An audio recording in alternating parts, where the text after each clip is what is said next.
Nah,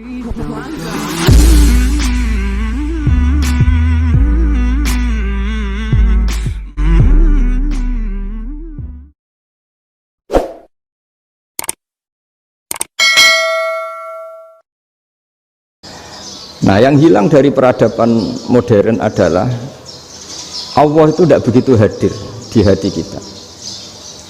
Saya sering cerita di mana-mana, teks hadis itu sebenarnya berbunyi gini, ini hadis sahih.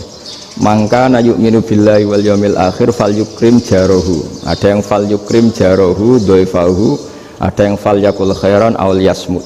Siapa yang iman dengan Allah dan Rasul maka harus memuliakan tetangganya, memuliakan tamunya. Dulu itu ada seorang ulama dipanggil anak muda, dibully cara sekarang. Wahai kiai, datang ke rumah saya. Datang kiai itu. Setelah sampai ke rumah orang itu, silakan kiai kembali ke rumahnya. Saya tidak butuh kiai. Kiai itu dengan riang kembali. Setelah di rumah dipanggil lagi. Pak Yai, silakan datang ke rumah saya. Datang lagi. Ya senyum-senyum kiainya santai. Wah, nggak jadi butuh Pak Yai. Silakan kembali lagi. Sampai 3 kali. Oh itu kalau rektor digitukan marah itu. Dosen marah. Kiainya santai, santai senyum-senyum rileks. Ketika ditanya, kenapa Pak Yai tidak tersinggung? Jawabannya unik. Anak muda, saya ini senang sekali nuruti perintah Allah, disuruh menghormati tetangga. Sehingga ketika Anda manggil ya saya datang. Ketika Anda nyuruh pulang ya saya pulang. Saya senang sekali nyenang kantongku. Dan itu perintah Allah, jadi tidak ada hubungannya dengan kamu. Wah, pemudanya nangis minta dimaafin. Kalau kita kan enggak, kita ini dosen, kiai, mungkin kita doktor, mungkin kita profesor. Tapi kita ini sering didikte oleh orang bodoh. Kalau orang bodoh itu jengkel, lo kita ya jengkel. Lo kamu jengkel, dijengkelkan orang bodoh itu namanya terdikte. Itu bodoh apa pinter? Oh itu tidak pinter sama sekali. Kalau betul-betul kamu pinter, hanya bisa didikte oleh Allah Subhanahu wa Ta'ala. Jadi antara hukum Allah apa? Wa ahsin man asa'a ilaika, berbuatlah baik sama orang yang berbuat buruk sama Anda. Itu dikteannya Allah. Kalau dikteannya orang-orang bodoh kayak dimangkel ben mangkel, terus kamu mangkel. Itu bodoh apa pinter? Nah, problem kita kekinian adalah wong pinter, wong bodoh itu podo-podo bisa didikte oleh sekelilingnya.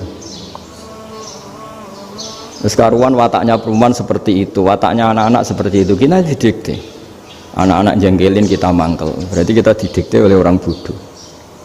Makanya agama itu unik, kadang ngendikan wa ahsin man asa'a ilaika, kadang wasil mangkoto aka, sambunglah orang yang memutus kamu. Karena dengan demikian kita hanya didikte oleh Allah Subhanahu wa Ta'ala, bukan didikte oleh hukum sosial. Cara Jawane nak ngapiki tangga sing apik akeh tunggale. Berbuat baik sama yang berbuat baik pada kita itu, mbok orang fasik ya seperti itu, maling ya seperti itu, sama.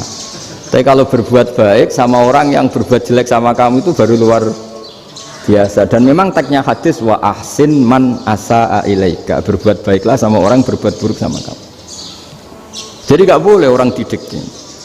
Makanya ngaji di sini diantaranya saya akan cerita dalam sebuah hadis sahih, dalam hadis hasan yang diriwayatkan Imam Tirmidzi, ada kalimat dari Rasulullah SAW. Dawe Nabi, la takunu imma'atan taquluna in ahsanan nasu ahsanna wa in zalamu zalamna walakin watti'u anfusakum in ahsanan nasu an tuhsinu wa in asa'u alla tazlimu. Kamu jangan jadi orang yang mudah diombang-ambingkan oleh orang sekeliling kamu, yaitu kamu mengatakan jika orang baik ke saya akan baik, jika orang buruk ke saya juga akan membalas buruk. Itu namanya Anda didikte. Tapi berkomitmenlah kamu akan berbuat baik meskipun orang lain berbuat buruk. Nah sekarang logika sosialnya begini, kalau di Indonesia itu ada 1000 kiai, ada 1000 profesor yang ingin membenahi Indonesia, rata-rata orang awam itu semau gue, terus mereka mendikte kita, perilakunya agak simpatik, perilakunya jengkelin, terus 1000 profesor ini ikut jengkel. Itu kira-kira jadi solusi apa goblok bareng? Sama 1000 kiai ini ikut jengkel, ini jadi solusi apa goblok bareng? Goblok bareng.